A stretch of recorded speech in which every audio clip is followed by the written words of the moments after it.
મુક્તિબંધન ભાગ 1 ચેપ્ટર 26। સમગ્ર દેશ પર એકાએક શોકના વાદળ છવાઈ ગયા। પ્રજાજનોના હૃદય આઘાત અને આશંકાની મિશ્ર લાગણીથી ઘેરાઈ ગયા। પ્રજાપ્રિય ભૂતપૂર્વ વડાપ્રધાન જદુનાથ ત્રિપાઠીની ખાલી પડેલી ગાદી પર 3 વર્ષ પહેલાં પ્રજાએ જેમને બેસાડ્યા હતા એ જુવાન વડાપ્રધાન અમરનાથ ત્રિપાઠી હજુ ન તો એટલા લોકપ્રિય બન્યા હતા કે ન અપ્રિય થયા હતા। ઉગતા આર્કિટેક્ટમાંથી શિખાઉ રાજકારણી તરીકે રાષ્ટ્રના શાસનની લગામ હાથમાં લીધી ત્યારે દેશને નવી દિશા તરફ દોરી જવાની આશા જગાડનાર જુવાન વડાપ્રધાન પોતે દિશાશૂન્ય બની જઈ આત્મહત્યા કરી બેસે એ પ્રજાને જેટલું આઘાતજનક લાગ્યું એટલું જ અપમાનજનક પણ લાગ્યું। એન્ડેરિન હોટલના 15મા માળેથી એમણે પડતું મૂક્યું ત્યારે અમરનાથ ત્રિપાઠીનો બેડરૂમ અંદરથી લોક કરેલો હતો। સ્વીટના દિવાનખંડમાં 2 વફાદાર અંગરક્ષકો સિવાય ત્રીજું કોઈ હાજર ન હતું। દુર્ઘટના પછી બેડરૂમનું લોક તોડીને દાખલ થયેલા ક્રાઇમ બ્રાન્ચના વરિષ્ઠ અધિકારીઓએ ખંડમાં ઝપાઝપી થયાના અથવા બીજી કોઈ વ્યક્તિની હાજરીના નિશાન પણ મળ્યા ન હતા। અરે રાત્રે 8:30 વાગ્યે પક્ષના 3 નેતાઓ સાથે સ્વીટમાં ડિનર લીધું ત્યારે વડાપ્રધાન ખુશ મિજાજમાં હતા।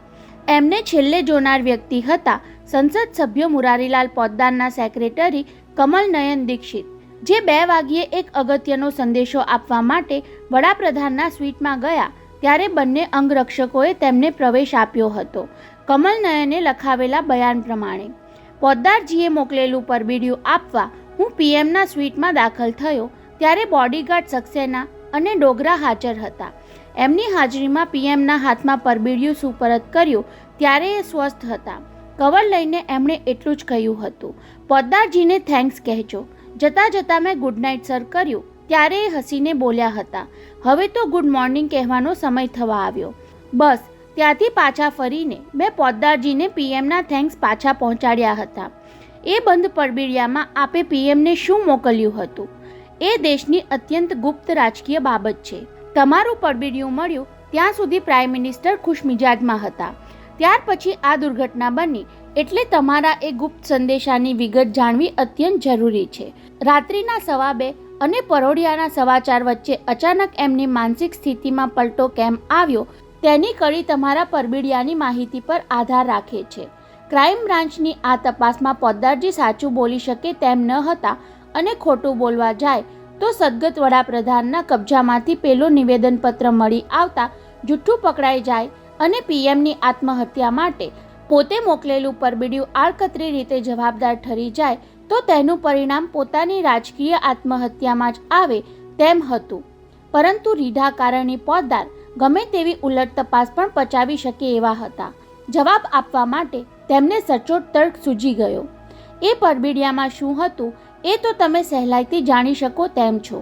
જાણે પોલીસ ખાતાને માર્ગદર્શન આપતા હોય એવી ઢબે મુરારીલાલ પોદ્દારે કહ્યું હતું, વડાપ્રધાન શ્રીના બેડરૂમમાંથી તમે હાથ કરેલી ચીજવસ્તુઓમાં એ પરબીડિયું પણ તમારા હાથમાં આવ્યા વગર રહેશે નહીં। એ ખોલીને વાંચી લેશો પછી મને પૂછવાની પણ જરૂર નહીં રહે। આવું કહીને મુરારીલાલ પોદ્દાર ખરેખર તો જાણી લેવા માંગતા હતા કે વડાપ્રધાનને ખુરશી ખાલી કરવા માટે મોકલવામાં આવેલો એ નિવેદનપત્ર હજુ સુધી પોલીસ ખાતાના હાથમાં આવ્યો છે ખરો? પરંતુ ક્રાઇમ બ્રાન્ચના સર્વોચ્ચ અધિકારી સુદ્ધા આ બાબતમાં એક હરફ ઉચ્ચારી શકે તેમ ન હતા, કારણ કે 24 કલાક વડાપ્રધાનની તહેનાતમાં રહેતી એમ્બ્યુલન્સમાં તેમને હોસ્પિટલમાં લઈ જવામાં આવ્યા ત્યારે પહેલાં જ વડાપ્રધાનના અંગ પરથી તમામ વસ્તુઓનો કબજો તેમના માતૃશ્રી રામેશ્વર દેવીએ લઈ લીધો હતો, જેમાં એક લાંબુ પરબીડિયું સામેલ હોવાની વાત પણ અંગરખ વર્તુળમાં ચર્ચાવા લાગી હતી। અને પોલીસ તપાસ હોટેલના 13મે માળે ઉતરેલા ઉદ્યોગપતિ IM વિરાણી સુધી પહોંચે એ પહેલાં તો ઉપરથી આદેશ પણ મળી ગયો કે એ દુર્ઘટનાની સઘન તપાસ પોલીસને બદલે જાસૂસી તંત્ર CBIને સુપરત કરી દો। પહેલી નજરે દેખાતી આત્મહત્યા પાછળ વડાપ્રધાનની હત્યાનું કાવતરું છુપાયેલું હોય તો એ શક્યતાની તપાસ માટે સમગ્ર જાસૂસી તંત્રને કામે લગાડી દો। કદાચ તેમાં કોઈ વિદેશી સત્તાનો હાથ હોઈ શકે।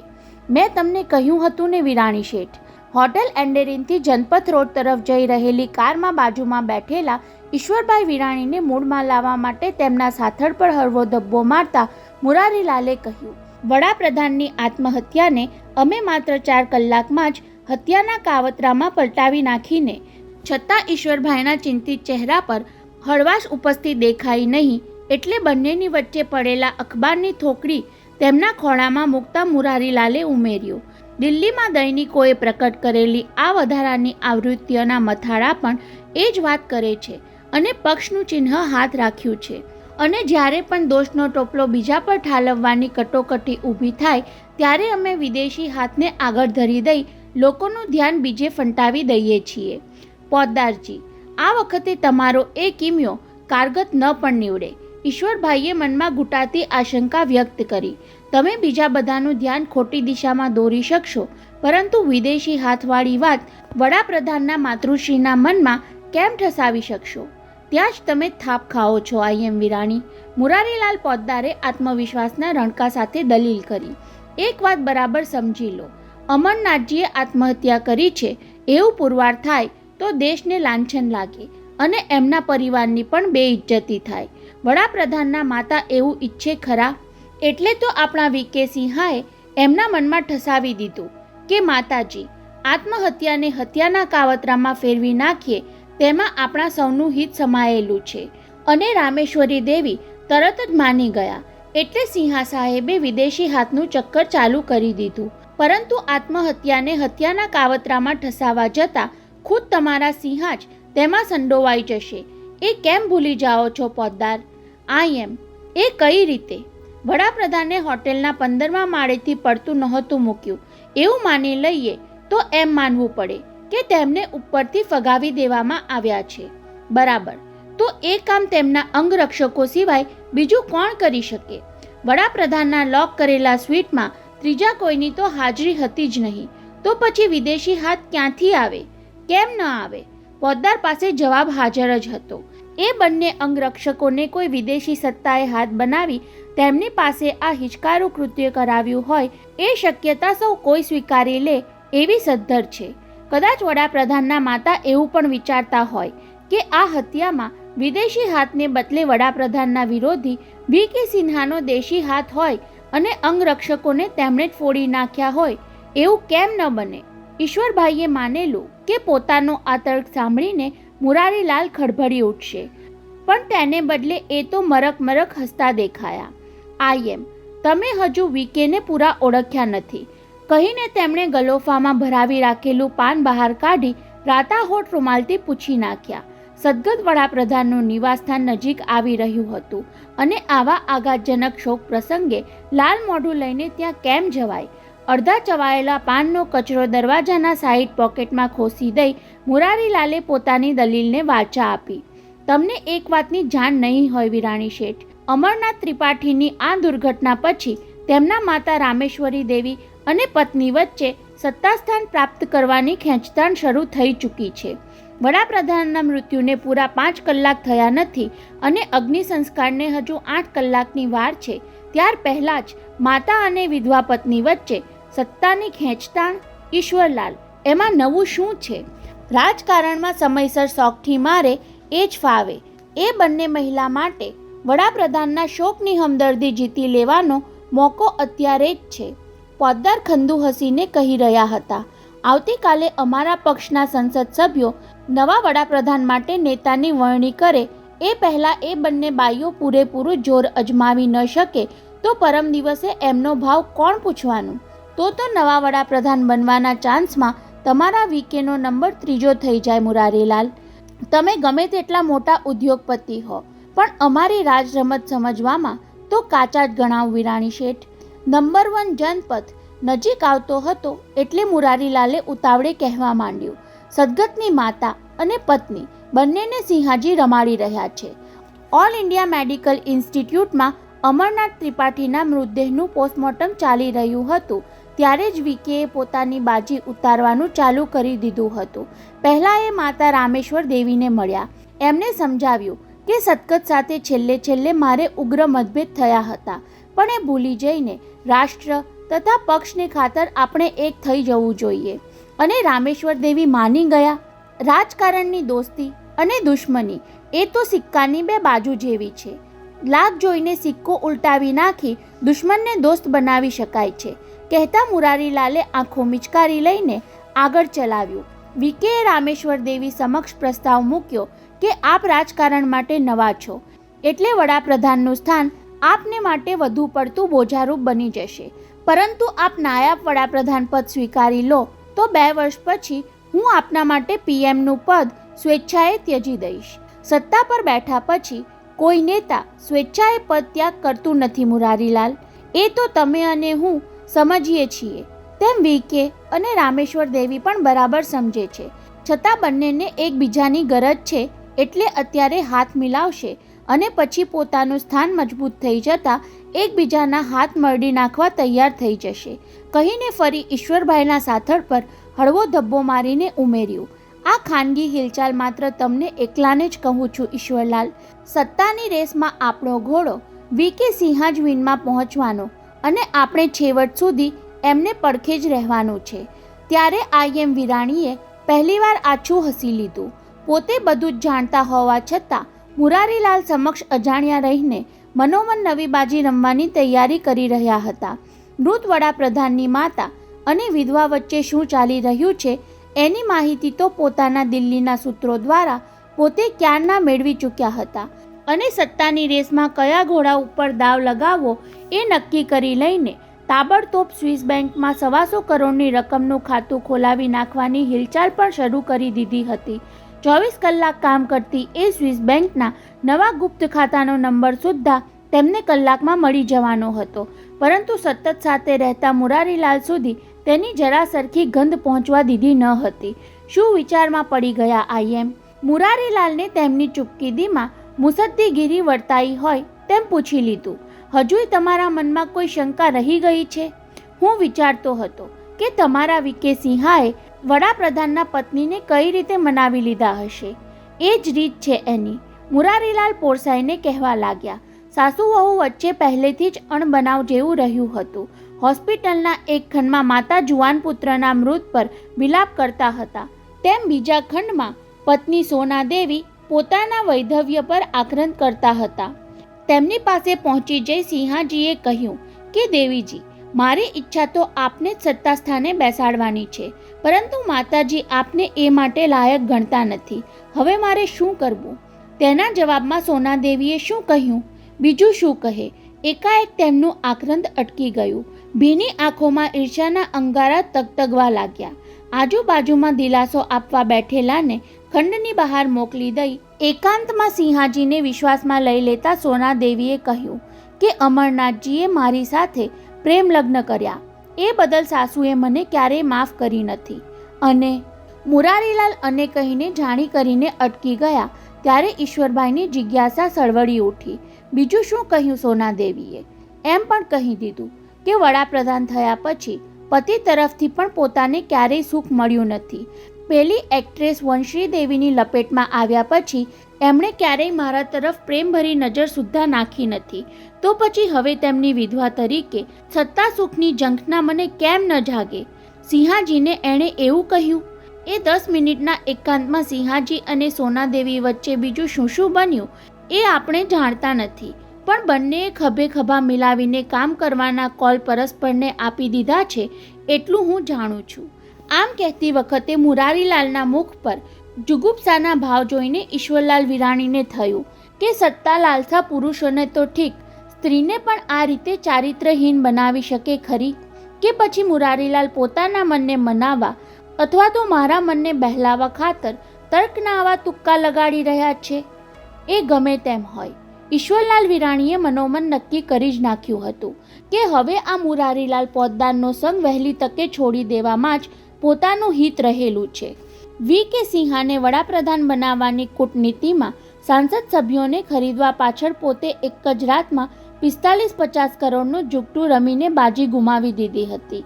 હવે રાતોરાત પાટલી બદલતા રાજકારણીઓની જેમ પોતે પણ વીકે સિન્હાના આ પડખિયાને પડતા મૂક્યા વિના ચાલે તેમ ન હતું. ઈશ્વરલાલ, હવે નાટકનો કરુણ અંત શરૂ થાય છે.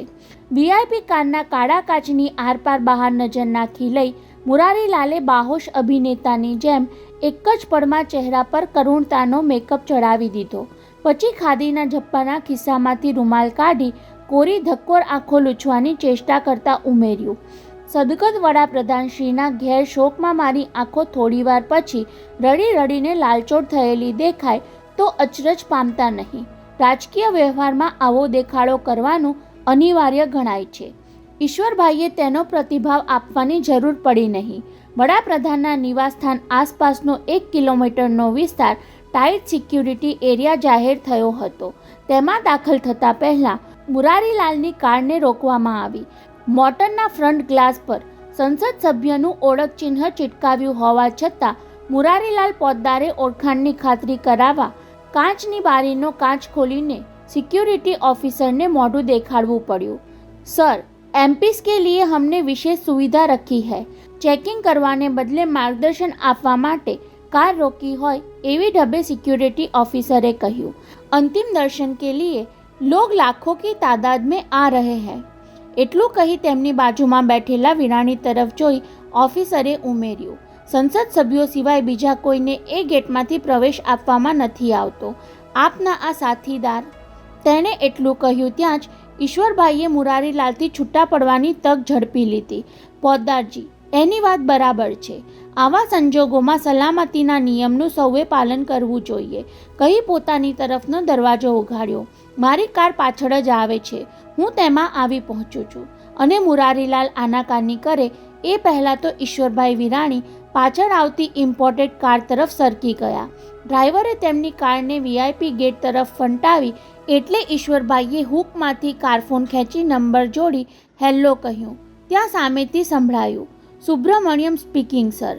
દિલ્હીમાં વૈભવ કંપનીનું કામકાજ સંભાળતા વિશ્વાસુ ઓફિસરના અવાજમાં હંમેશનો આત્મવિશ્વાસ વર્તાયો. એથી ઈશ્વરભાઈએ રાહત અનુભવી. એ સવારથી વડાપ્રધાનના આવાસ પછીની રાજકીય ગતિવિધિ પર ચાપતી નજર રાખવાના કામે લાગી ગયો હતો. પહેલાં ઓલ ઇન્ડિયા મેડિકલ ઇન્સ્ટિટ્યૂટમાં પહોંચી જઈ ત્યાંની હિલચાલની રજેરજ માહિતી સુબ્રમણ્યમે એન્ડેરિન હોટલ પર બોસને પહોંચતી કરી હતી. હોસ્પિટલથી વડાપ્રધાનના મૃતદેહને જનતા દર્શન માટે નિવાસસ્થાને લઈ જવામાં આવ્યો. ત્યાર પહેલાં એ 1 નંબર જનપદ પર પહોંચી ગયેલો અને ત્યારે એ ત્યાંથી તેના બોસ સાથે ફોન પર વાતચીત કરી રહ્યો હતો. લેટેસ્ટ ઇન્ફોર્મેશન શું છે સુબા? નવા વડાપ્રધાનની વરણી માટે બહુ જોરદાર દાવપેચ ખેલાઈ રહ્યા છે સર. રેસમાં કયા કયા ઘોડા જોરમાં દેખાય છે? માત્ર 2 જ, મધર અને વિડો. વીકેનું શું લાગે છે? Sir, simply waves. હમદર્દીના મોજામાં વીકે ડૂબી જાય એવું દેખાય છે. Are you sure Suba? 100% sure sir. જરા સરખી આનાકાની વગર સુબ્રમણ્યમે વિશ્વાસભેર વીકે પર ચોકડી મારી દીધી. ત્યારે આગલી રાત્રે સંસદ સભ્યોને ખરીદવા માટે ખર્ચેલા 50 કરોડ ડૂબી ગયાનો અફસોસ ઈશ્વરભાઈએ અનુભવ્યો ખરો, પણ બીજી જ પડે સ્વસ્થ થઈ જતા તેમણે પૂછ્યું, સુબા, માદા અને વિધવા એ બેમાંથી કોના ચાન્સીસ વધારે દેખાય છે? ઓફકોર્સ મધરના જ. સુબાના એ વર્તારામાં ઈશ્વરભાઈને આત્મવિશ્વાસનો અતિરેક વર્તાયો, છતાં હકીકતની અવગણના થઈ શકે તેમ ન હતી. રામેશ્વરી દેવી માટે વડાપ્રધાન બનવાના સંજોગો ઉજળા હોય તો પોતે કપરી કસોટીનો સામનો કરવો પડે તેમ હતું. મુરારીલાલ પોદ્દારની વાતમાં આવી જઈ પોતે વીકે સિન્હાને ખાતર ₹1.5 અબજ ખર્ચી નાખ્યા હોવાની વાત રામેશ્વર દેવીથી છાની રહેવાની નહીં. તો પછી હવે હું કયા મોઢે એમની સમક્ષ દિલસોજી દર્શાવવા જઈ શકીશ? બોસના મનમાં ઘોળાતા એ વિચાર વગર બોલીએ ટેલિફોન પર સાંભળી લીધા હોય તેમ સુબ્રમણ્યમે ઉત્સાહભર્યા અવાજે કહ્યું, સર, આપના માટે મધર માટેની મુલાકાત મેં ગોઠવી રાખી છે. જો કે સમય માત્ર 3 મિનિટનો જ આપ્યો છે, પણ એ મુલાકાત સંપૂર્ણ એકાંતમાં ગોઠવાશે. આપ અને રામેશ્વરી દેવી સિવાય ત્યારે બીજું કોઈ જ હાજર નહીં હોય. 3 મિનિટ માટે સંપૂર્ણ એકાંત. 3 જ મિનિટ અને સંપૂર્ણ એકાંત. ફોન મૂકી દઈ ઈશ્વરભાઈ બબડ્યા. 3 જ મિનિટમાં સામાપુરે નદી પાર કરવાનું મુશ્કેલ જ નહીં, અશક્ય હતું. છતાં એ જોખમમાં ઝંપલાવ્યા વગર ચાલે તેમ ન હતું. વૈભવ કંપનીઓ પર રાષ્ટ્રના રાજકર્તાની ખફા નજર થાય તો રાતોરાત બધી જ કંપનીના શેર ગગડી જાય, સરકારની કૃપા દ્રષ્ટિથી મળતા લાયસન્સો છીનવાઈ જાય અને એક્સાઇઝ ડ્યુટીની મુક્તિ દ્વારા મળતી કરોડોની રાહત ગુમાવી દેવી પડે તો 5મા નંબરના ઉદ્યોગપતિનું સ્થાન છેક 10મા નંબર સુધી નીચે ઉતરી જાય તેમ હતું. એ કલ્પના માત્રથી IM વિરાણીને ધ્રુજારી આવી ગઈ. હવે રામેશ્વર દેવીનો વિશ્વાસ જીતી લેવા મારે કઈ કળ કામે લગાડવી અને 3 મિનિટની સમય મર્યાદામાં કેવું કપટ ખેલવું એના વિચારમાં ચાલતા હતા ત્યાં એમની કારે VIP ગેટમાં પ્રવેશ કર્યો. સદગત વડાપ્રધાનના અંતિમ દર્શનાર્થે ઉમટેલી મેદનીમાં ચાંદની ચોકની ફૂટપાથ પર બેસતા લલ્લુ મોચી જેવા સામાન્ય માનવીથી લઈને ભારત ખાતેના અમેરિકી એલ્ચી લોરેન્સ બેન્કર સુધીના મહાનુભાવોનો સમાવેશ થતો હતો. તફાવત એટલો જ હતો કે લલ્લુ મોચી હજારો માણસોની કતારમાં 3 કલાક સુધી તપસ્યા કરી મૃત અમરનાથ ત્રિપાઠીના ચહેરાની એક ઝલક માત્ર ઝીલી શક્યો હતો, જ્યારે લોરેન્સ જેવા મહાનુભાવો ખરખરો કરવા આવ્યા હોવા છતાં અદબભેર તેમનું સ્થાન કરી તેમને એર કન્ડિશન ખંડમાં બેસાડી VIP માટેની અલગ પ્રવેશ દ્વારમાંથી મૃતદેહ સમક્ષ લઈ જવામાં આવતા હતા. હોટેલના 15મા માળેથી પડતું મૂકીને મૃત્યુને ભેટેલા 42 વર્ષના યુવાન વડાપ્રધાન જાણે સુખદ નિંદ્રામાં પોઢ્યા હોય એવું તેજ અને એવી તાજગી તેમના મુખ પર રેલાતા હતા. હડપચીથી કપાળ સુધી ક્યાંય એક ઉઝરડો સુદ્ધા દેખાતો ન હતો. અખબારોએ પ્રકટ કરેલા વધારામાં આપેલી માહિતી મુજબ આટલી ઊંચાઈએથી અમરનાથજીનું મસ્તક ચમત્કારપણે સલામત રહેવા પામ્યું હતું. એમનું મૃત્યુ તો કરોડરજ્જુના કટકા થવાને કારણે નીપજ્યું હતું. વિશાળ ખંડની મધ્યમાં 4 ફૂટની ઊંચાઈએ સુવડાવેલા મૃતદેહ ઉપર તેમજ આસપાસ પુષ્પના ખડકલા થતા હતા. દર્શન આવનારની નજર મરનારના મુખ પર પડે તે પહેલાં બંને બાજુ ઊભેલી 2 મહિલાઓના મુખભાવ જોઈ લેવાનું કોઈ ચૂકતા ન હતા. જુવાનજોત પુત્ર ગુમાવી દેનાર માતા રામેશ્વરી દેવી અને સંસારના સુખ માણવાની અવસ્થામાં વિધવા બની ગયેલા સોના દેવી ભલભલાને ભાંગી નાખે એવો વજ્રઘાત સહી લેવાના મનોબળ સાથે ઊભા હતા. પ્રત્યક્ષ દર્શને આવનારા 1000 લોકો ઉપરાંત દૂરદર્શન પર આ દ્રશ્યો નિહાળી રહેલા દેશના કરોડો પ્રજાજનોના મનમાં કરુણાની મૂર્તિ સમી એ બંને મહિલાઓને જોઈ તેમની સહનશક્તિ પ્રત્યે અહોભાવ જાગતો હતો. યુવાન આપ્તજનના મૃત્યુ પર ભલે વિલાપ કે આક્રંદ ન કરે, પણ આંખમાં આંસુનું એક ટીપું કે ગળામાં દુઃખનું એક ડૂસકું સુદ્ધા પ્રકટ થવા ન દે એ તો મનોબળની પરાકાષ્ઠા ગણાય. પરંતુ લોકોને ક્યાં ખબર હતી કે મક્કમ મનોબળ પ્રદર્શિત કરવા માટે બંને સ્ત્રીઓ સ્પર્ધામાં ઉતરતી હતી. જાહેર જીવનમાં જંપ લાવનારા વ્યક્તિએ અંગત દુઃખો ઘોડીને પી જવાની શક્તિ કેળવવી પડે છે અને રાષ્ટ્ર પર આફત આવે ત્યારે અડીખમ ઊભા રહેવાની તાકાત દર્શાવવાની હોય છે. આ પાઠ પરોઢિયાથી બંનેને તેમના સલાહકારોએ પઢાવી રાખ્યો હતો. પ્રજાની સહાનુભૂતિ ઉપરાંત તમારે એમનો વિશ્વાસ સંપાદિત કરવો હોય તો સ્વસ્થપણે ટકી રહેવાનું આ તપ તમારે કરી દેખાડવું પડશે. મુખ પર ઘેરા વિષાદના ભાવ ભલે દેખાય, પણ આંસુ રહિત આંખો તેમજ ભીડાયેલા હોઠ દ્વારા તમારે સંકલ્પ શક્તિનો પરચો પ્રજાને આપવાનો છે. જોકે અમરનાથ ત્રિપાઠીના માતૃશ્રી રામેશ્વરી દેવી દર અડધા કલાકે મૃતદેહ પાસેથી હટી જઈને 5-10 મિનિટ માટે પોતાના ખંડમાં સરકી જતા હતા, જેથી દેશ વિદેશના મહાનુભાવો, વિવિધ રાજકીય પક્ષોના આગેવાનો તેમજ શાસક પક્ષના સંસદ સભ્યો પોતાની સમક્ષ વ્યક્તિગતપણે દિલસોજી દર્શાવી શકે. પરિવારના વર્ષો જૂના મિત્ર કર્નલ જગજીતસિંહે રામેશ્વરીને સમજાવી રાખ્યું હતું કે સાંજે અગ્નિદાહ આપ્યા પછી આવતીકાલે વડાપ્રધાન પદ માટે પક્ષના નેતાની વરણી થાય ત્યાં સુધીમાં આપણે આપણી બાજી પાથરી દેવાની છે, પ્રજાની સહાનુભૂતિ જીતી લેવાની છે. આવી સલાહ પાછળનો તર્ક સમજાવતા કર્નલ જયરાજસિંહે રામેશ્વર દેવીને કહ્યું હતું, થોડી વારે તમે મૃતદેહ પાસેથી ખસીને અંદર જતા રહેશો તો દર્શકો એમ જ માનશે કે આખરે તો એ માતા છે. જાહેરમાં આંસુને રોકી રાખનારા માતા એકાંતમાં જઈને હૃદયનો ઉબલો ઠાલવી આવે એમાં લોકોને તો માતૃત્વના જ દર્શન થવાના.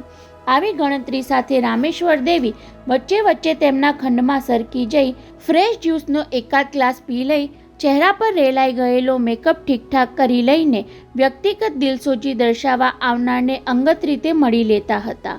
5-10ની ટુકડીમાં આવતા પક્ષના સંસદ સભ્યો જાણે અનાથ બની ગયા હોય એવા ભાવ સાથે તેમની સમક્ષ પેશ થતા ત્યારે 2 આંસુ સારી લઈ રામેશ્વર દેવી સત્વર સ્વસ્થ થઈ જતા હતા. અમરનાથજીનું ખાલી પડેલું સ્થાન પૂરી શકે એવી વ્યક્તિ આપના સિવાય બીજી કોઈ અમને દેખાતી નથી એવું નિવેદન કરનારાઓને કહેતા, રાજકારણનો મને અનુભવ તો નથી, પણ 15 વર્ષ સુધી વડાપ્રધાન પદે રહેલા મારા પુત્ર પાસેથી વહીવટના થોડા પાઠ જરૂર શીખી છું. તમે મને એ સ્થાનને લાયક ગણતા હો તો આ પડકાર ઝીલી લેવા માટે હું તૈયાર છું. આ ઉંમરે મને સત્તાનો મોહ નથી, પણ મારા જુવાન પુત્રને સત્તા સ્થાને હટાવવા માટે નિમિત્ત બનેલાને હું દેખાડી આપવા માંગુ છું કે ભારત દેશની મહિલા સમય આવ્યે પુરુષ સમોવડી બની શકે છે. ઝાંસીની રાણી લક્ષ્મીબાઈની જેમ એ યુદ્ધે ચડી શકે છે, તેમ પાંચાલી દ્રૌપદીની જેમ અપમાનનો બદલો લીધા પર્યત માથાના કેશ છૂટા રાખવાની પ્રતિજ્ઞા પણ લઈ શકે છે. તેમની એ જુસ્સાભરી વાણીથી પ્રભાવિત થનારા સંસદ સભ્યો હાથ જોડીને વિદાય લેતી વેળા એટલું જ કહી શકતા કે આપના આ સંકલ્પને અમારા તરફથી સંપૂર્ણ સમર્થન છે, એની ખાતરી રાખજો માતાજી. વચ્ચે વચ્ચે અંગત સલાહકાર કર્નલ જયરાજ તેમની હાથમાં કોર્ડલેસ ફોન આપીને સૌ સાંભળે તેમ કહેતા, વોશિંગ્ટનથી પ્રેસિડેન્ટ બુશ પર્સનલી આપની સમક્ષ શોક પ્રદર્શિત કરવા માંગે છે. પ્રેસિડેન્ટ બુશના નામ માત્રથી જ ખંડમાં અહોભાવ ભર્યો સન્નાટો છવાઈ જતો. કેમ્બ્રિજમાં અભ્યાસ કરી ચૂકેલા રામેશ્વર દેવી શુદ્ધ અંગ્રેજીમાં અમેરિકી પ્રમુખ સાથે સૌમ્ય વાણીમાં વાર્તાલાપ કરીને છેલ્લે એમ કહેતા સંભળાતા કે મિસ્ટર પ્રેસિડન્ટ, ભારત અને યુનાઇટેડ સ્ટેટ્સ વચ્ચેની મૈત્રી અખંડ રહેશે. એની અમારા શાસક પક્ષ તથા દેશની પ્રજા તરફથી આપને હું બાંયધરી આપું છું. આ ટૂંકી વાતચીત પૂરી થયા પછી સામે બેઠેલા સંસદ સભ્યોને એ કહેવાનું ચૂકતા નહીં કે પ્રમુખ બુશ સાહેબનો પણ આગ્રહ છે કે દેશના શાસનની ધુરા મારે જ સંભાળી લેવી. બીજી બાજુ રામેશ્વર દેવીની 3 મિનિટની મુલાકાત માટે 3 કલાકથી તપ કરતા બેઠેલા ઉદ્યોગપતિ ઈશ્વરલાલ વિરાણી મનોમન અકળાતા હતા. આ રીતે મને બહાર બેસાડી રાખીને રામેશ્વર દેવી પાઠ ભણાવવા માંગે છે કે અમારી વિરુદ્ધમાં પડશો તો ભલે અબજોના માલિક હો, અમારા દરબારમાં તમારી કિંમત કોડીની કરી નાખીશું. અધૂરામાં પૂરું રામેશ્વર દેવીના ખંડમાંથી બહાર નીકળતા સાંસદોમાં કેટલાક તો એવા હતા જેમના કપાળે આગલી રાતે મુરારીલાલે પોતાના જ 1.25 કરોડનો ચાંદલો કર્યો હતો અને અત્યારે જાણે પોતાને ઓળખતા ન હોય તેમ મોં ફેરવી લઈ બાજુમાંથી પસાર થઈ જતા હતા. આ માનભંગ ઉદ્યોગપતિ વિરાણી માટે અસહ્ય હતું, છતાં સમય વર્તીને સહી લેવા સિવાય છૂટકો ન હતો. કલાક પછી સદગત વડાપ્રધાનના અંતિમ સંસ્કારની યાત્રા નીકળવાની હતી. એ પહેલાં રામેશ્વર દેવી એક અલગ ઝલક મુલાકાત આપી દે તો હજુય પોતે બાજી સંભાળી શકે તેમ હતા. આ મોકો ચૂકી ગયા તો પછી મુરારીલાલ પોદ્દારની જેમ પોતે પણ ભાવિ વડાપ્રધાનની નજરમાંથી ઉતરી જવાના અને તેનો દંડ વૈભવ ગ્રુપની કંપનીઓને કેટલો ભારે ચૂકવવો પડશે કોને ખબર. સર, હવે આપ એક જ બાકી રહ્યા. કર્નલ જયરાજસિંહે પાછળથી આવી ઈશ્વરભાઈના ખભા પર ઝૂકીને ધીમા સ્વરે કહ્યું, દેવીજી આપને એકાંતમાં મળવા માંગે છે એટલે આપે વેઇટ કરવું પડ્યું. નેવર માઇન્ડ, આજનો અવસર જ એવો છે કે પ્રતીક્ષા કરવી પડે. મનનો ઉદ્વેગ ખંખેરી નાખતા ઈશ્વરભાઈએ કહ્યું, આવા સંજોગોમાં મેડમ મુલાકાત આપે છે એ જ એમનો ઉપકાર ગણાય, પરંતુ સમય એટલો ઓછો છે કે મુલાકાત 3 મિનિટને બદલે માત્ર 1-1.5 મિનિટ પૂરતી જ મર્યાદિત રહેશે. સાંભળીને ઈશ્વરભાઈના ચહેરા પર ફરી ગ્લાનિ છવાઈ ગઈ. 1-1.5 મિનિટ તો દિલસોજી દર્શાવવા માટે પણ ઓછી પડે, એમાં એમનો વિશ્વાસ જીતી લેવાનું ક્યાંથી બને.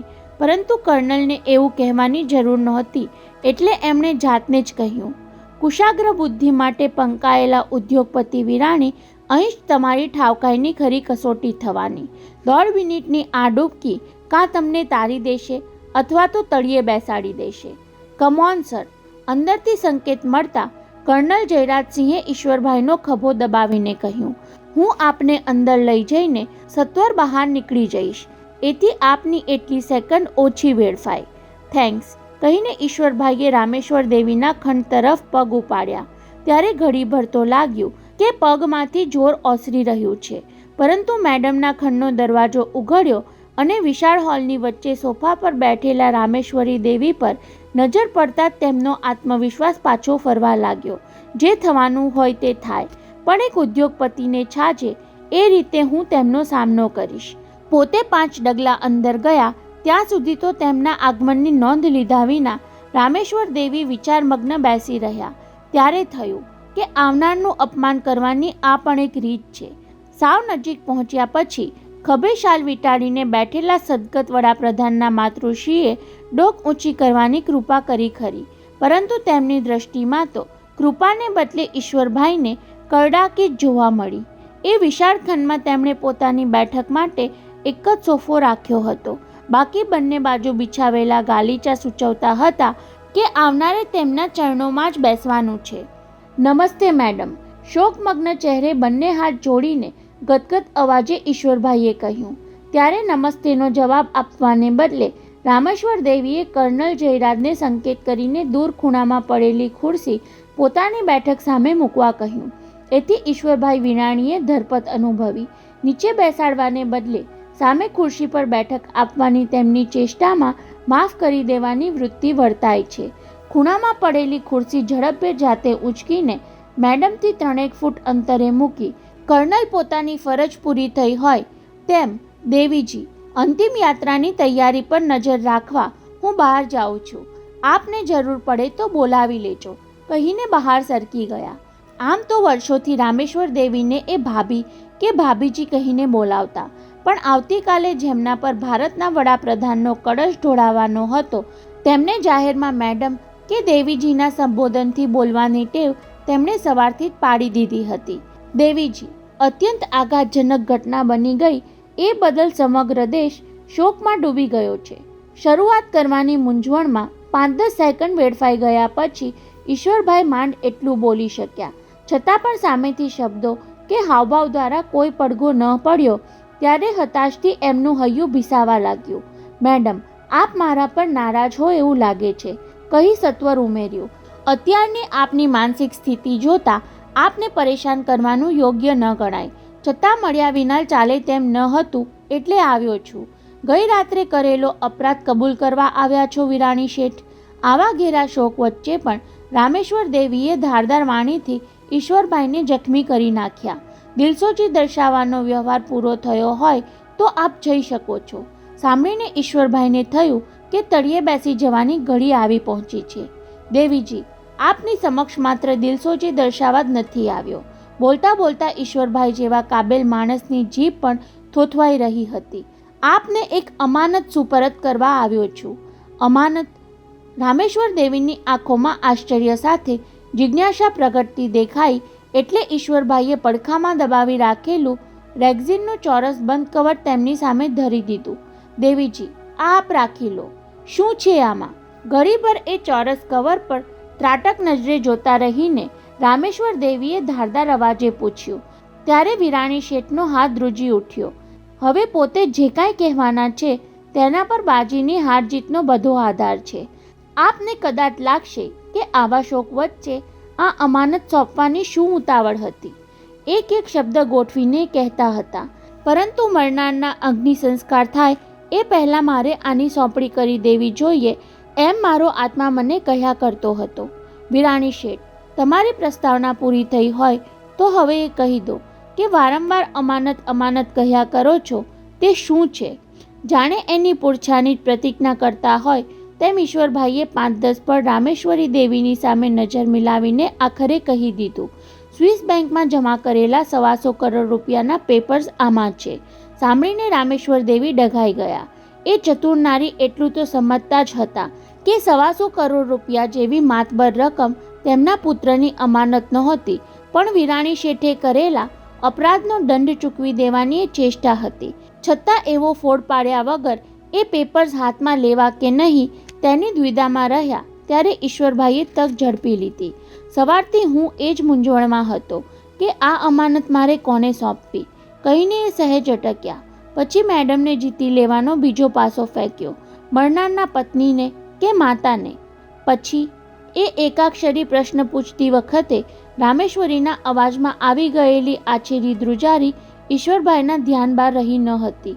પછી વિચાર્યું કે અમરનાથજીના અધૂરા કાર્યો પૂરા કરવાની જવાબદારી તો આખરે આપના પર જ આવવાની છે, એટલે સોનાદેવીને મળવાને બદલે આપની પાસે આવ્યો. હવે આપ એનો સ્વીકાર કરીને મને ફરજમુક્ત કરો એવી વિનંતી છે. અને વિના વિલંબે એ વિનંતી સ્વીકારી લેતા હોય તેમ રામેશ્વર દેવીજીએ સ્વિસ બેંકના ગુપ્ત ખાતાના પેપર્સવાળા રેક્ઝિનના કવરનો કબજો લઈ લીધો. પછી દંડ ભરનારને ન્યાયાધીશ માફી બક્ષી દે એવો ક્ષમાભાવ આંખોમાં ઉપસાવી પહેલીવાર રામેશ્વર દેવીએ સમાધાનનું સ્મિત આપ્યું. ત્યારે બાજી જીતી ગયા હોય તેમ ઈશ્વરભાઈ બંને હાથ જોડતા ઊભા થઈ ગયા. આપની રજા હોય તો હું જાઉં. જરૂર જાઓ, કહી રામેશ્વર દેવી થોડીવાર તેમને તાકતા રહ્યા. પરંતુ જતા પહેલાં સાંભળતા પણ જાઓ. હવે શું સાંભળવાનું બાકી છે? એવા ઉચ્ચારથી ઈશ્વરભાઈ તેમને જોતા રહ્યા. ત્યારે જે સાંભળવા મળ્યું તેની તો આવા અવસરે તેમણે કલ્પના સુદ્ધા કરી ન હતી. પુત્રના અધૂરા કામ પૂરા કરવા માટે આ રકમ પૂરતી નથી વિરાણી શેઠ. અચાનક દંડની રકમ વધારી દેતા ન્યાયાધીશની આદાથી ભાવિ વડાપ્રધાને સંભળાવ્યું, બીજા 125 કરોડની જરૂર પડશે ત્યારે પહોંચાડી દેવાની તૈયારી રાખજો. કહીને તરત પૂછ્યું, બોલો, હા કે ના? આપનો હુકમ થાય પછી ના પાડવાની હોય જ નહીં દેવીજી. કહીને ઈશ્વરભાઈ વિરાણી ખંદુ હસતા બહાર નીકળી ગયા. ત્યારે બહાર મૃત વડાપ્રધાનની અંતિમ યાત્રાનો પ્રારંભ થવાની ઘડીઓ ગણાઈ રહી હતી.